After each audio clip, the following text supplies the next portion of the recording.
Does marketing yourself online ever make you feel like you're pulling your hair out?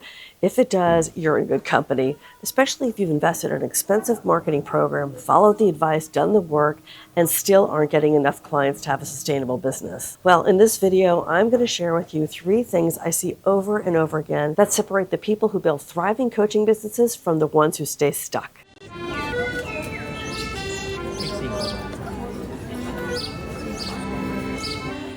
I'm Nicole Piper. I spent 29 years building global brands like MTV, Nickelodeon, and Pokemon.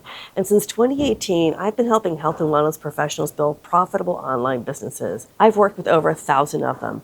And what I'm about to share with you comes from watching what works, what doesn't, and more importantly, why.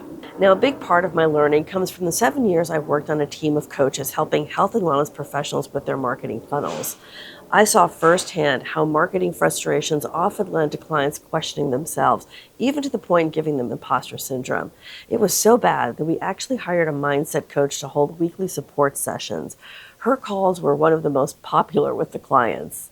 Every once in a while, I'd pop into her sessions to listen in, and what I heard during Q&A broke my heart. These were smart, experienced professionals, people with real credentials and deep expertise, like functional medicine doctors, nutritionists, physical therapists, people who'd spent years helping clients get life-changing results in their practices.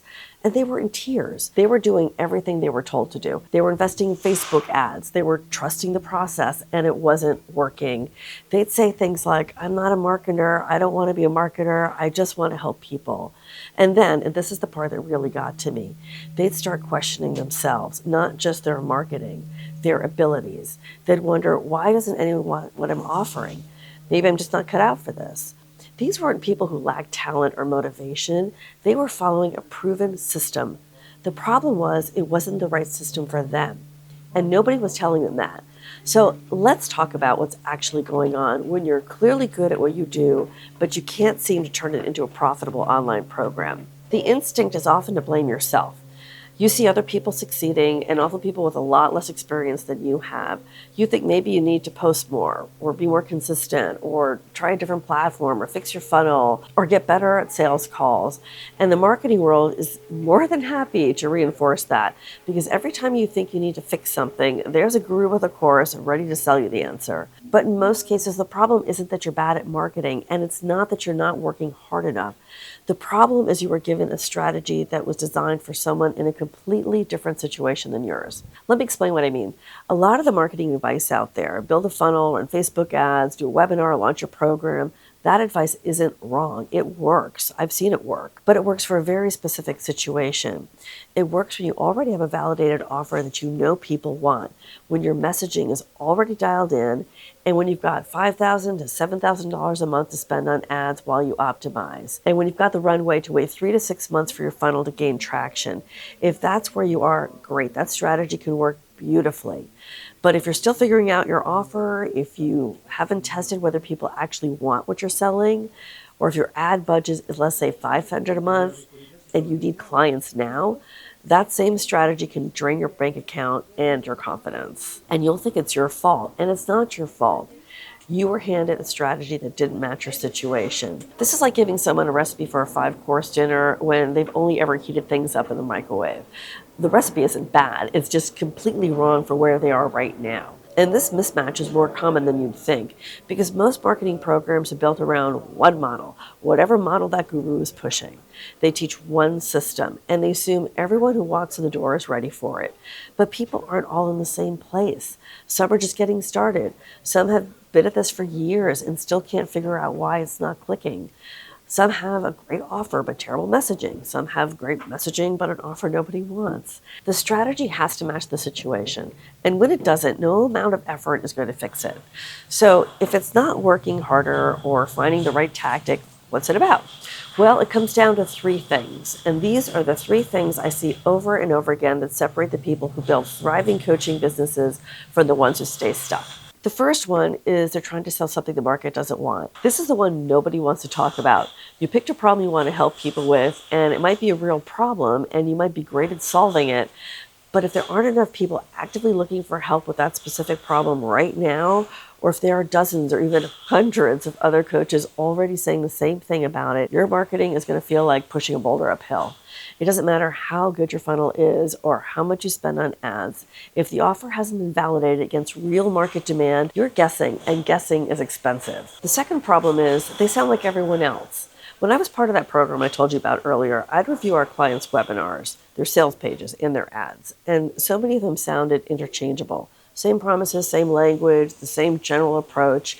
That wasn't their fault. They were following the template and the framework they'd be given. But templates, by definition, make everyone sound the same. And when you sound the same as everyone else, there's no reason for someone to pick you. Your potential clients are seeing dozens of coaches online who all seem to help people with the same thing. In fact, some of our clients would say people were commenting on their ads that the training they saw was the exact same one they'd seen from other coaches. If you can't show them why your approach is different, and I mean genuinely different, not just I have a different personality different, they'll either pick the cheapest option or pick no one at all. Okay, now the third problem is they're trying to close people who don't trust them yet. Health and wellness is different from other markets. When someone's dealing with a health issue, they've usually already tried things that didn't work. They've been let down. They're skeptical. And as I just mentioned, they're seeing lots of coaches trying to get them to buy. So it's not likely they're going to hand over $3,000 or more to someone they just met on a webinar who doesn't tell them anything new. A webinar like that doesn't build trust. Most marketing strategies are built for speed. See the ad, watch the webinar, book the call, close the sale. And for some industries, that works fine. But in health and wellness, people need more time. They need to see you actually understand their problem at a deeper level than other coaches do. They need to trust you before they'll invest. If your strategy doesn't account for that, you'll keep wondering why people say, I need to think about it, when the real issue is your marketing doesn't show them why they should choose you. So those are the three things: an offer that's not validated, weak positioning that makes you sound like everyone else, and not enough trust built before asking for the sale. Now, here's the important part. None of those things are about you. None of them mean you're not good enough or that you're not cut out for this. They're strategic problems, and strategic problems have strategic solutions. That's what I want you to walk away with today. If you've been blaming yourself for your marketing not working, please stop. Take a step back and look at whether you've been given tactics to follow without having a solid strategy behind them. Because the right tactics for someone else can be exactly the wrong tactics for you. And once you see that, you stop chasing tactics and start making decisions that actually fit your situation. Now, all three of these problems are exactly what my trust-based marketing method is designed to fix. It's a 3-step process built specifically for health and wellness professionals based on what I saw over and over again with the marketing advice they were given. The first step is validating your offers, making sure there's real demand for the problem you want to focus on before you invest time and money building everything out. Step 2 is differentiating with what I call pixie dust positioning. This is about uncovering the unique insight that makes people see you as the obvious choice instead of just another option. And step 3 is choosing the right marketing path, one that fits your budget, your timeline, and how you actually want to run your business. If you're interested in finding out more, I wrote a mini book that walks you through the whole method. It's called The Trust-Based Marketing Method, and there's a link to it in the description. So that's what I've got for you today. If this helped you see what's been going on in your business a little differently, give it a like and subscribe to my channel. I share marketing strategies specifically for health and wellness professionals who want to build profitable coaching businesses. Thanks for watching. Bye-bye.